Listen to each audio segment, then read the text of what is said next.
everybody, it's Melissa from Buckeye Girls Reason Things. I'm here in my living room. I know you're probably wondering, why is she not in the craft room? Well, you know, I'm the kind of person, on my page, I share my epic disasters and fails in crafting and decorating, as well as our successes. But anyway, I had an epic fail yesterday.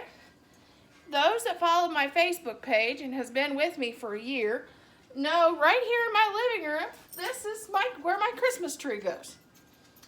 Well, last year, I had to get a new Christmas tree after Christmas, and we picked a Christmas tree, thinking that it was a pencil-shaped Christmas tree that would fit here perfectly.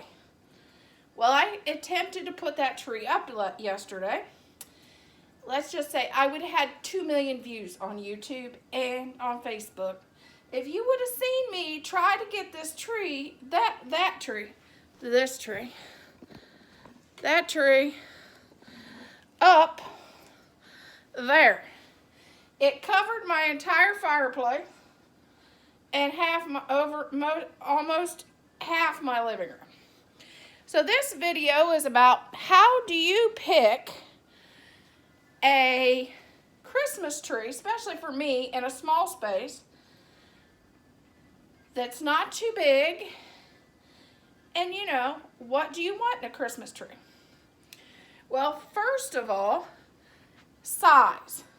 Will it fit in your space? This one we thought was a pencil tree, turned out not to be.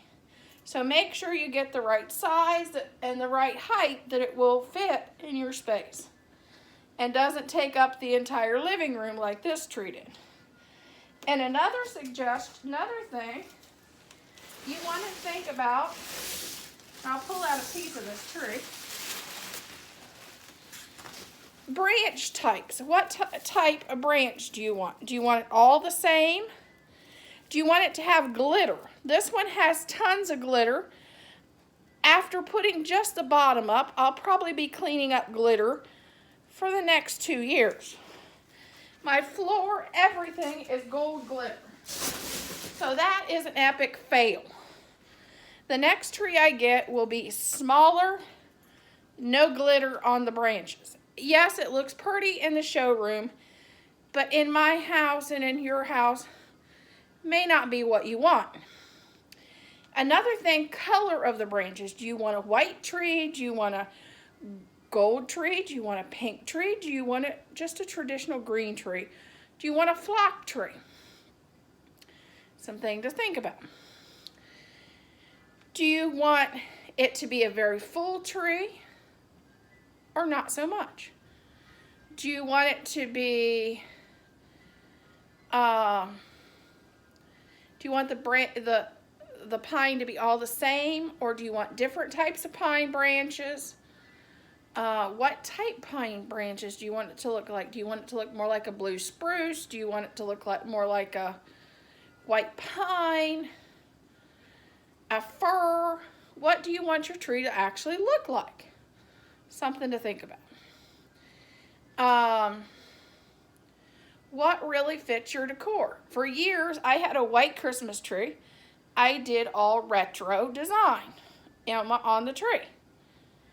Or are you more like me now, which I do all rustic? So I'm going to decide to either go for it's either going to be a green tree or it may be a flock tree. So you got to think about all those things. And do you want to string the lights on your tree? That's what happened to my other tree. The lights melted. So it was kind of dangerous, and it was only 2 years old. So do you want a pre-lit tree, or do you want to string those lights on that tree? And the biggest number one question and the biggest debate is, do you want a white lighted tree if you get a pre-lit, or do you want a multicolored light tree? And it all is up to your own personal decorating style and what you're going to put on the tree and what you like. But that's some things to think about, and make sure the tree fits your living room before you buy it. Because we didn't do that. We thought it was a pencil tree, but it wasn't. And how tall do you need it? Do you need a tall tree? My tree here can only be about 7.5 foot because I got 8-foot ceilings. But yours may be much bigger. I need a very skinny tree. I can't have a big wide tree because it'll take up my entire living room like the one we bought. But do you want a white tree? Do you want a green tree? Do you want a flock tree? Do you want a black tree? Do you want a pink tree? Do you want do you want multicolors? Do you want colors? All those are things to think about. But most important, do not do what I did. Do not get a tree too big for your living room that you couldn't even sit on your couch or watch TV or have the fireplace on. I have a beautifully decorated mantle with a tree covering it. It would have been hilarious.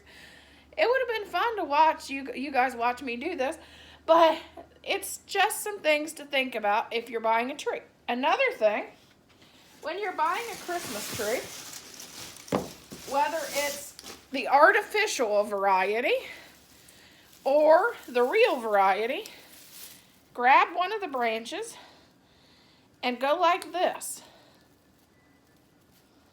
and see if the branches comes off in your hands, whether it be the real branches or the fake ones, to see how well it's made. Well, this one here, when I do that, glitter comes off on my hands, and that's what's going to be all over my house. And I would have found that out if I'd have done that in the showroom. Another thing, when I did that, the branch bent.